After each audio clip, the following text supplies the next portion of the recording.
guys! So I'm so excited to finally be back to YouTube. It has been a crazy semester. I have been trying to finish my senior classes and just applying to grad schools at the same time and working, and it has been crazy, but there are so many good things on the way. I currently have 6 interviews scheduled, so I'm super excited to take you guys along with that, and kind of just like, yeah, this big experience, this big new thing.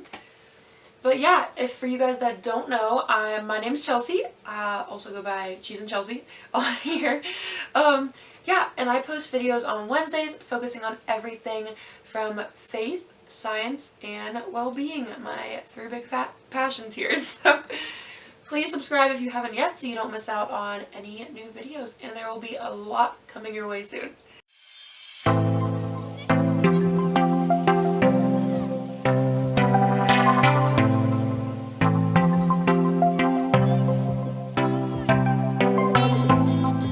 Thank you guys so much for tuning in, and I'm going to get started with telling you all about undergraduate research. I really wanted to make this video because when I came into undergrad, I really didn't know much about undergraduate research. And so I really was kind of confused and overwhelmed by it, so I really just wanted to share, what I've learned, the who, what, why, when, how of undergraduate research. So, kind of just like, what is undergraduate research? At a lot of universities that have research labs or research-based, you can have the opportunity to get experience in a research lab. And that can be really beneficial. It's mostly normally beneficial for students who want to go to med school or some type of graduate school for research. And so it looks a little different depending on which route you want to take. So if you want to go to med school, they really want to see that you've done undergraduate research.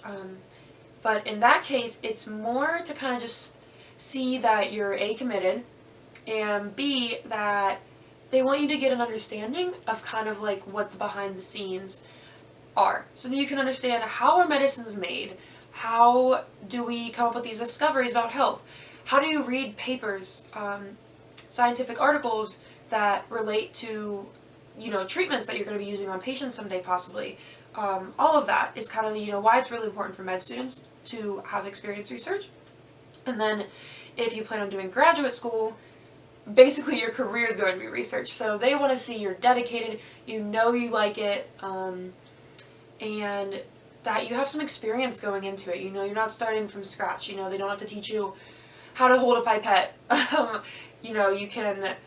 You kind of already have those skills, and then you can build on that and really grow into an independent researcher. That's kind of the why do undergraduate research, but like, what is it? Because that's something I didn't know. I was like, am I just going to be cleaning test tubes? Like, what am I going to be doing? And so for most people, it starts off with a lot of shadowing and kind of just like learning. And normally you shadow a technician in the lab, a grad student or a postdoc possibly, who can kind of, teach you the ropes of research. So normally you're going to be assigned some type of experiment that they want you to learn how to execute, and so this experienced member of the lab, you're going to be shadowing and kind of learning alongside as they're doing the experiment. And so that's normally how it starts. And then the longer you stay, the more you have a chance to grow and become more independent. So I was lucky enough to have the chance to start my own independent project, which was super awesome. And not necessarily the case in every lab, but that's something that's going to look awesome if you are planning on doing education past your undergraduate degree, that you were able to take on an independent project. This is something that I was really overwhelmed by because I was a freshman and all these people were like in the bio department were like, other students were like, what do you mean you didn't start yet? I already started. And I was like, oh my gosh, am I behind? And so I talked to my advisor and he was like, no, you're fine. So it really depends for you and your individual situation when you start. And early always is better. It can never hurt to start early. It kind of just gives you more opportunities and more chances to figure out what you like. But if you're later in your undergraduate career and want to do research, don't let that stop you. It's definitely still a great thing to do. Okay, so you know you're interested in undergraduate research, but how do you start? And so really the best way to start is just going to your school's website and looking at all the labs. And so for me, I know we have a web page that lists all the labs in the bio department, all the labs in the med school, all the labs in other departments. And so I would go to those web pages and look through the labs and look for labs that had specifically what I was interested in. And so I didn't totally know what I wanted, but I knew cancer interested me and I knew genetics interested me. And so I was particularly looking for labs that had one or both of those as their focus. And so I made a list of about 20 labs that I was interested in. And then I chose about 10 of those to try first to get a position with. And so I sent each an email. And so on the websites for the labs, you can find normally an email of the PI. And the PI is whoever runs the lab, who's normally a professor at the university. And so you're going to want to email them, kind of expressing your interest, explaining why you're interested, who you are, and what you hope to come of this. And so for me, I would email and be like, hey, I found your lab here. I noticed you do this. I'm really interested in that. So for example, the one lab that was a cancer lab, I was like, I noticed you study cancer. That's something I'm really interested in, and I'm interested in working with for a career. So kind of just showing that you did your homework, you know what their lab's about, and there's a reason you're interested. You just didn't pick a random name and email them. And then also just kind of explain yourself. Like, so I was like, I'm a freshman at the University of Pittsburgh studying biochemistry. And I took a research course and want to explore research more. And then also just kind of what you hope to come of it. So I would say something like, I was hoping that I could meet with you sometime and learn more about your lab. And so I sent about 10 PIs that email, and unique to each PI and their lab. And so I only heard back from about 2, so definitely don't get discouraged if you don't hear back from a lot. That's something that happens a lot. PIs are busy, they might be on leave, on break, they might just not be taking students, and it'd be great if they all emailed and just said that, but it's really not uncommon to just have PIs not answer. So definitely don't get discouraged by that. That just sometimes happens. It doesn't mean you did anything wrong. And so I heard back from 2 labs, and the one I heard back from was like my dream lab, what I really wanted to work in. And so, because they did cancer and genetics, and they also didn't work on animals, and I didn't want to work on animals.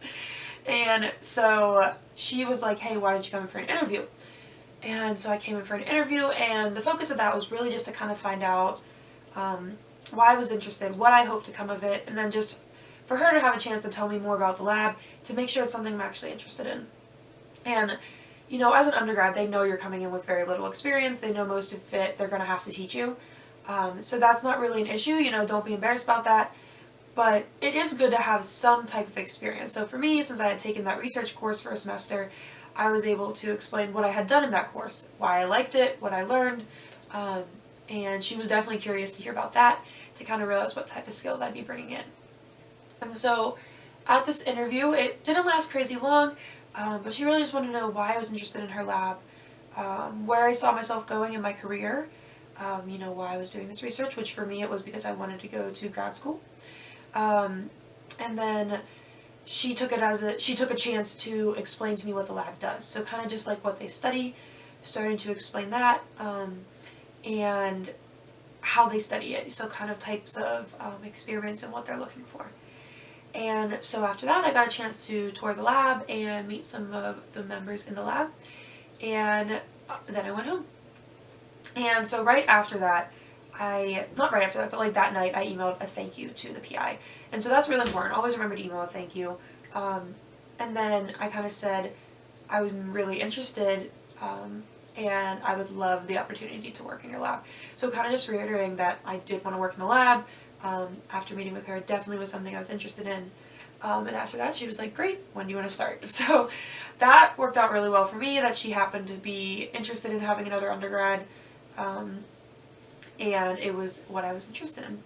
So that was the majority of what I had to say, kind of just the what is undergraduate research, how do you get into it, and yeah, if you have any more questions, any of you guys, please ask me, leave a comment, email me, whatever's the easiest. I would be happy to answer. I just want to reiterate, this is just my personal experience, so definitely not going to be the same for everyone, but this is kind of based on my experience at a research-based university of undergraduate research.